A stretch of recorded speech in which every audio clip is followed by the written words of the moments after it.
우리나라랑 이 아주 유사한 사례가 대만이 있거든요. 대만은 금투세 도입하고 나서 주시장도 40% 넘게 빠진 거 플러스 거래 대금이 거의 80% 가까이 감소했거든요.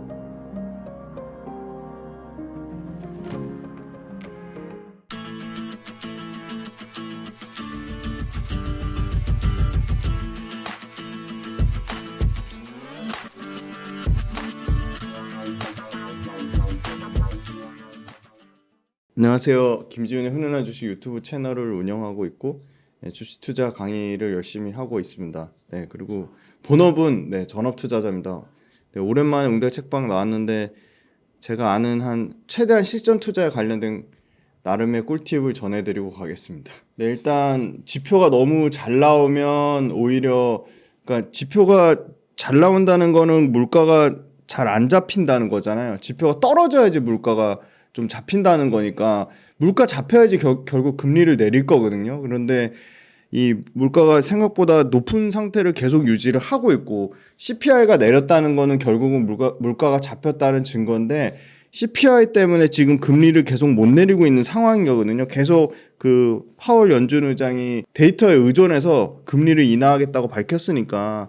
그런데 이제 금리를 인하한 부분에 가장 크게 영향을 미치는 게 지금 여전히 계속 높은 부분이 주거비하고요. 최근에 아주 눈여겨봐야 될 게 이제 보험료가 전년 대비 22.6%나 엄청나게 올라가면서 이 보험료가 금리 인하를 막는 상당 부분 그 부정적인 요인이 됐고 전반적으로 뭐 예를 들어 음식료 값이라든지 의료 서비스라든지 교통요금이라든지 뭐 항공요금 이 슈퍼코어라고 하는 게 그런 서비스를 제외하고도 상당히 많이 올랐고요. 그런데 CPI 예상치보다 떨어지는 예상치가 0.4%인데 0.3%로 하회하면서 좀 다행이다.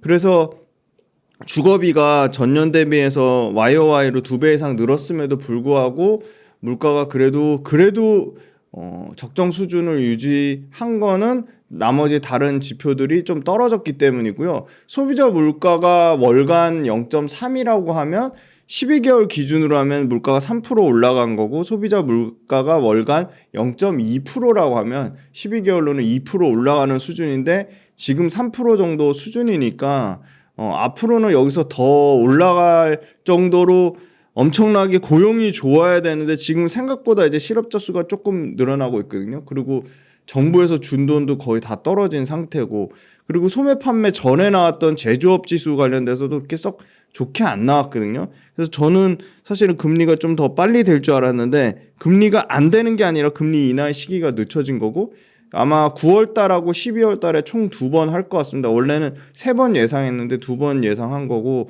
물가 자체가 질적으로 크게 떨어진 거는 아니기 때문에 연준이 금리 인하하는 마음 자체가 변하지는 않을 것 같아요. 시기의 문제지 금리 인하 자체가 변하지는 않을 것 같고 중요한 건 이 소위 말하는 소비의 수요, 미국의 소비 수요가 굉장히 견조해서 인플레가 안 떨어졌는데 만약에 이 초과 저축 다 떨어졌고 그 다음에 실제로 사람들이 나가서 미국은 조금 여유가 있으면 나가서 우리처럼 막 열정적으로 일하지 않기 때문에 그런 부분을 다 치면 실업률이 급격하게 올라가거나 소비 여력이 급격하게 생기지 않는 한 사실은 계속 이 높은 그 소비 수준을 유지할 수가 없거든요. 그게 말이 안 되는 거기 때문에 그래서 CPI는 점차적으로 계속 내려가는 국면을 보이지 않을까. 그러면 결국은 금리 인하가 될 거고 그래서 예상 지표보다 더 낮게 나온 거가 오히려 금리 인하 측면에서는 긍정적이다. 그렇게 말씀드리겠습니다.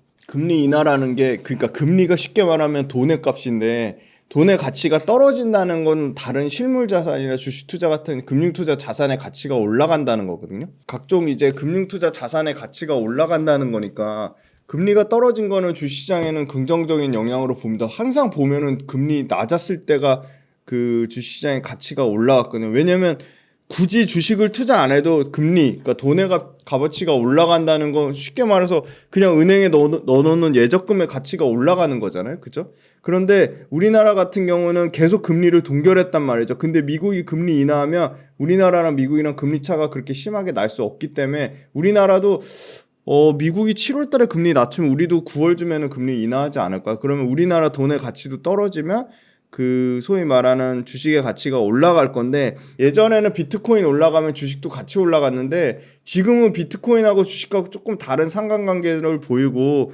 주식에 대한 사람들의 기대값이 많이 낮아져 가지고 비트코인 쪽으로 몰려가는 경향이 있거든요. 근데 저는 조금 다행이라고 보는 거는 부동산 경기가, 예전에는 부동산 경기가 좋아야지 부동산 투자로 조금 자금의 여력 생기신 분들이 주식으로 일부 분산 투자도 하고 그랬는데 지금은 그건 아닌 것 같아요. 지금은 부동산 경기 나쁘다고 주식에 투자 안 하는 게 아니라 부동산에 실망한 것들이 주식으로 많이 넘어가는 측면이 있거든요. 그래서 주식 관련돼서 예를 들어 뭐 거버넌스 이슈라든지 아니면 배당 투자라든지 주주 환원 이런 정책들이 조금만 더 적극적으로 나오고, 정부의 그 사실은 저 PBR 밸류업 때문에 사실 실망한 매물들이 상당히 많거든요.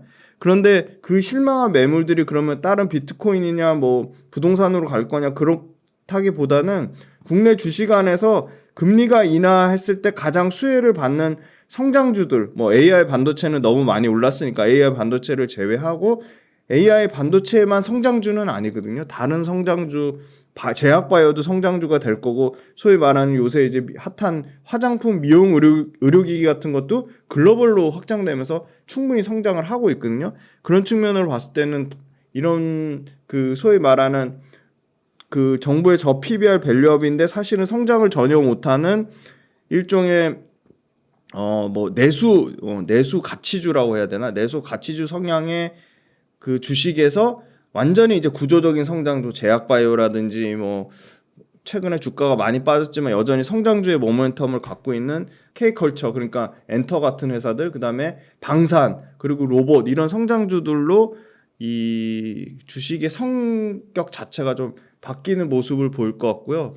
금리 인하되면 그 기업 입장에서 외부에서 돈을 빌리는, 차입을 하는데 상당히 부담이 낮아집니다. 왜냐하면 성장주는 계속 캐펙스 투자도 하고 연구개발도 하고 어떤 서비스에 계속 투자를 해야 되는데, 돈을 외부에서 차입하는데 그 금리가 올라가면 그거에 대한 부담감이 있었거든요. 그래서 가장 많은 그 돈을 외부에서 들어오는 대표적인 업종 중에 하나가 제약바이오인데, 제약바이오는 신약 개발에 대한 모멘텀도 있고 제약바이오는 연구개발 투자도 많이 하기 때문에 그런 측면으로 봤을 때는 예를 들어 뭐 그 소위 말하는 플랫폼 사업을 하는 ADC, 이중항체 플랫폼 사업만 하는 뭐 레고캠바이오, 이제 지금 바뀌었죠, 리가캠바이오나 알테오젠이나 뭐 ABL 바이오만 그 차별적으로 좋았다면, 이제 금리 낮아져서 제약바이오 전체적으로 훈풍이 불면 일반, 그러니까 돈을 어느 정도 캐시카우가 좀 안정적인 일반 의약품이나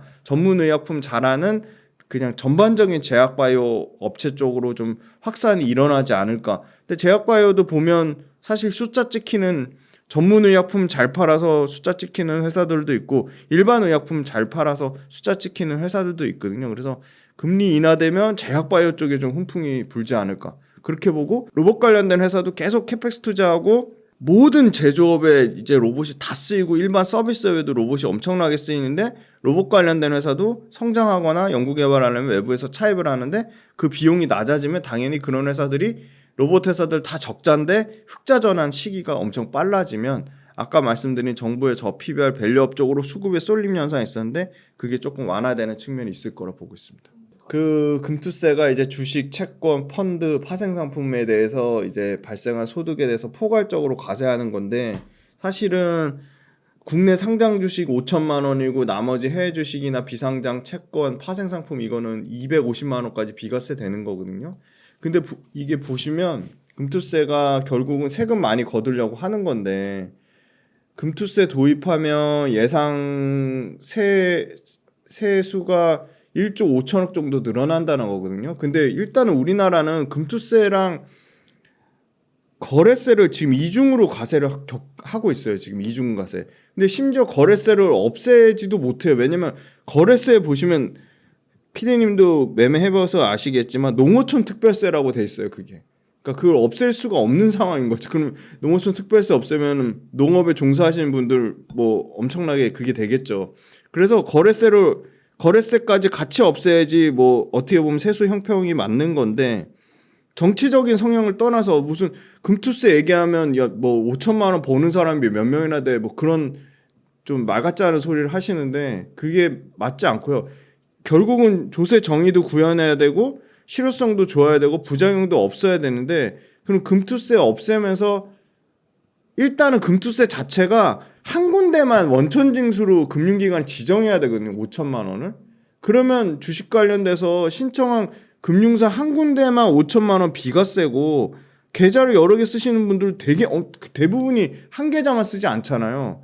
그러면 나머지는 신청 못해서 전부 원천징수로 세금을 다 토해내야 되는 거예요. 근데 개별적으로 여러 가지 증권사를 많이 가질 수밖에 없는 게 IPO 공모주는요 다 개별 증권사가 다 달라요. 그러면 증권사별로 공모주도 하지도 못하고 공모주하면 그걸로 세금 토해내야 되고 증권사 중에 조그만 증권사들은 다 이 5천만 원 비과세 받기 위해서 특정 증권사 소위 말하는 삼성증권, 한투증권, 미래에셋, 뭐 신한 KB 이런 데 올려가면 다른 중소형 증권사들은 다 시스템이 다 망가지는 거죠. 그러니까 증권사 전체적으로도 상당히 불합리한 시스템 위기가 시스템 위기라고까지는 얘기하기는 어렵지만 다른 증권사들한테 피해를 끼치는 거고요. 내가 원천징수를 신고를 했는데 1월 달에 신고했는데 그럼 그거를 증권사가 갖고 있다가 5월이나 7월 달에 신고를 해요. 그러면 증권사 자체는 내 그거 가지고 3개월에서 5개월을 그 돈 갖고 돌리는 거죠. 뭐 채권에 돌리든. 그러니까 이 이자 배당 소득 또 금투세라고 도입한다는 거는 15.4% 분리과세 적용해야 되는데 이게 지금 누진세로 적용된다는 거죠. 일시적인 소득이라고 발생 안 하고 계속 생기는 거. 일시적 소득에 대한 세금은 분리과세 적용해야 되는 거고 계속 꾸준히 발생하는 세금은 종가세 적용해야 되는 건데 수익이 날 수도 있고 안 날 수도 있잖아요. 그러면 금투세 도입해가지고 개인 투자 말고 누군가가 혜택을 보는 사람이 있으니까 금투세를 도입하려고 하는 거잖아요. 그럼 금투세를 도입해서 혜택 보는 사람이 어디냐? 그게 사모펀드거든요. 사모펀드는 기존에 49.5% 과세에서 금투세 도입하면 22%, 환매나 양도했을 때는 22%고 27.5%거든요. 보통 개인 투자자들이 난 5천만 원 주식으로 못 보니까 배 아파서 뭐 금투세 적용하는 게 무슨 상관이냐. 그런데 아까 말씀드렸듯이 거래세도 그대로 이중과세하니까 얘기하신 대로 부자들이 거래를 안 하니까 거래세가 다 빠져나가죠. 금투세 이중부과니까 법인 거래 발생 비용 그것도 세금으로 다 빠져나가는 거죠. 개인은 비용이 인정 안 되고 법인만 비용으로 인정받거든요. 근데 법인은 모든 금융사, 개인은 한 개 금융사만 지정해서 되지만 법인은 다 통틀어서 모든 금융사 다 받을 수 있는 거거든요.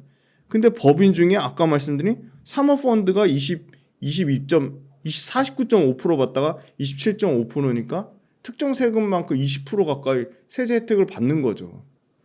그러니까 그러면 이 사모펀드 주력이 어디냐? 사모펀드로 사실은 제일 혜택 많이 보는 게 이 소위 말하는 지금 야당이거든요.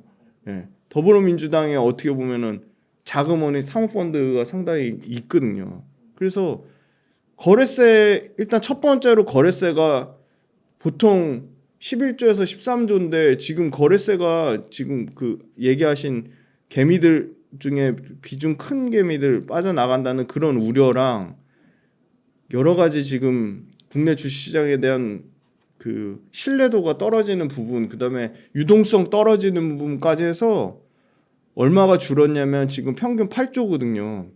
많이 떨어질 땐 7조까지 떨어지고요. 그러면 20% 가까이 줄었거든요. 그러면 20% 줄으면 1조 6천억의 돈이 세수가 오히려 줄어드는 거고요. 그리고 예를 들어 여기서 유동성이 더 빠져서 6조 때까지 가면 30%가 빠지면 2조 4천억의 세수가 줄어드는 겁니다.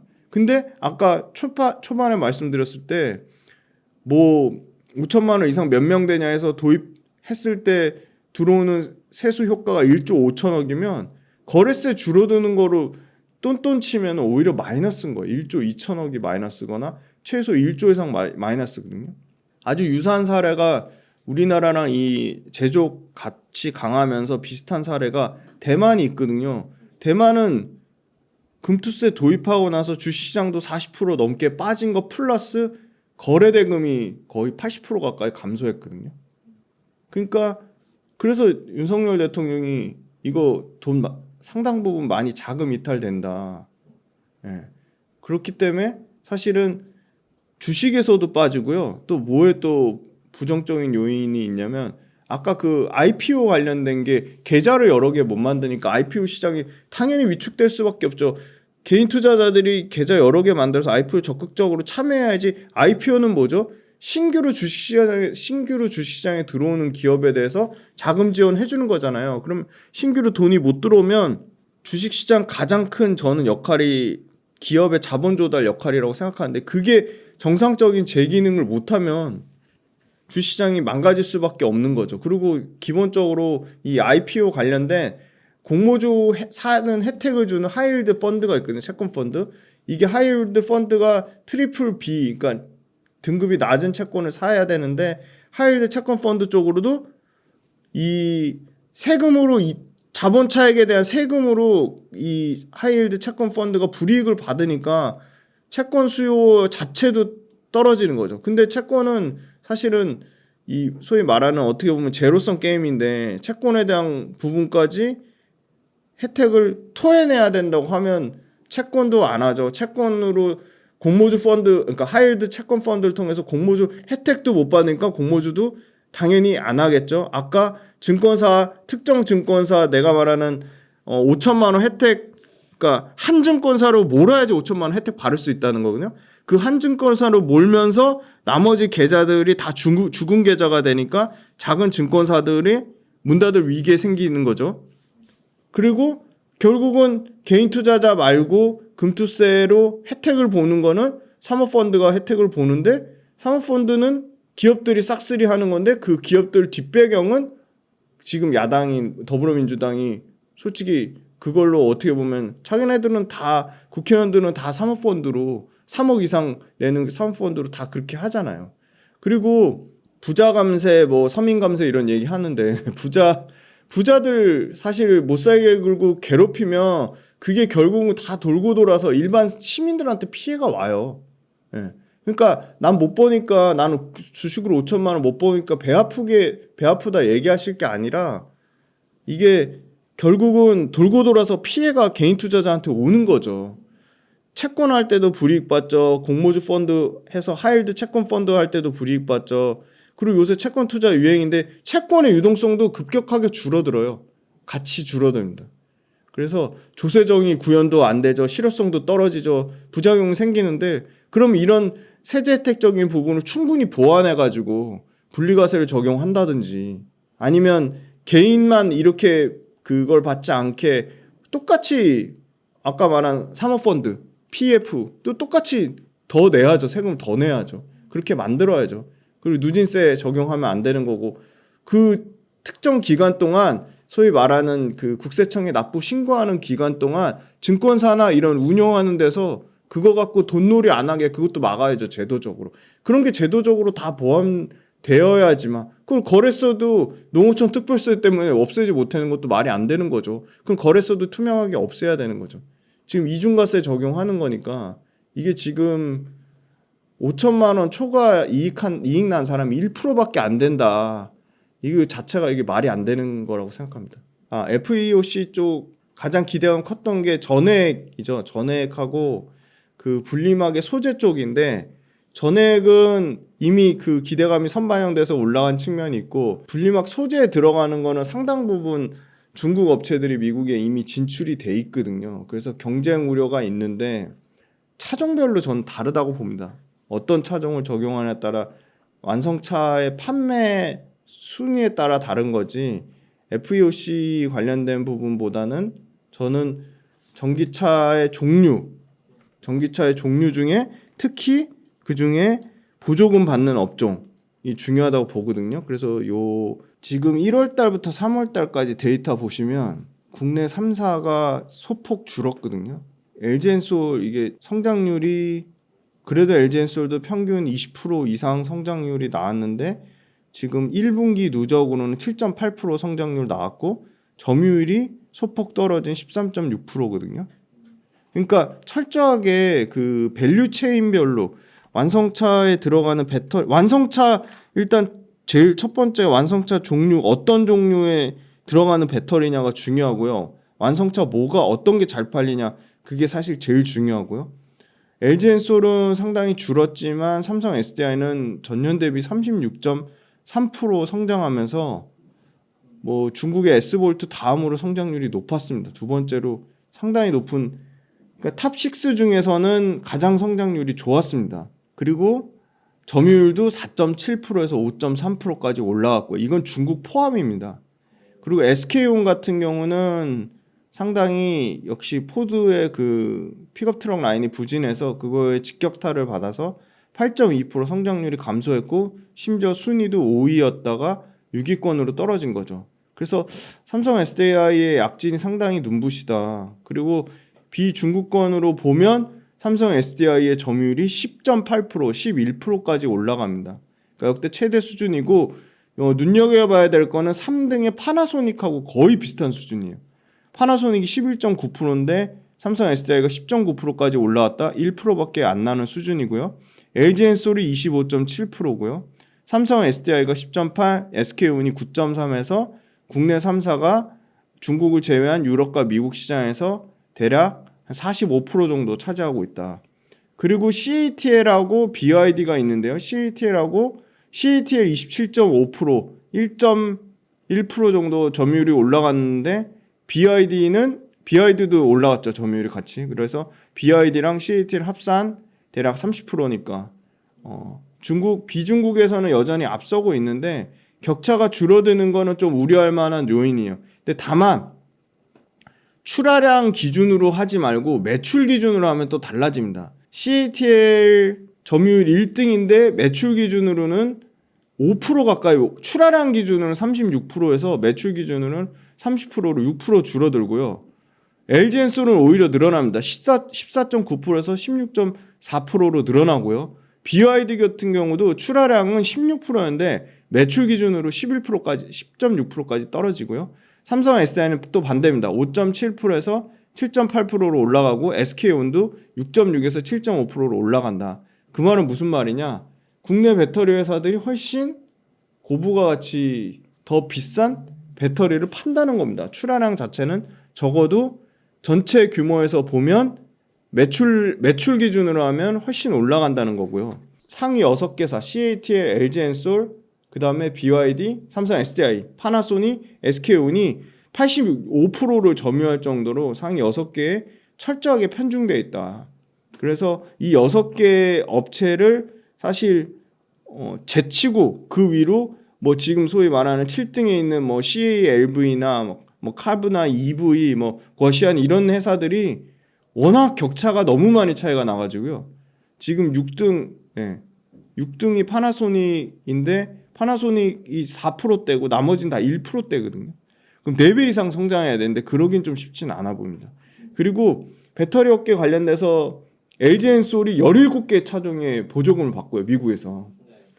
SK온이 10종, 삼성 SDI가 12종이거든요.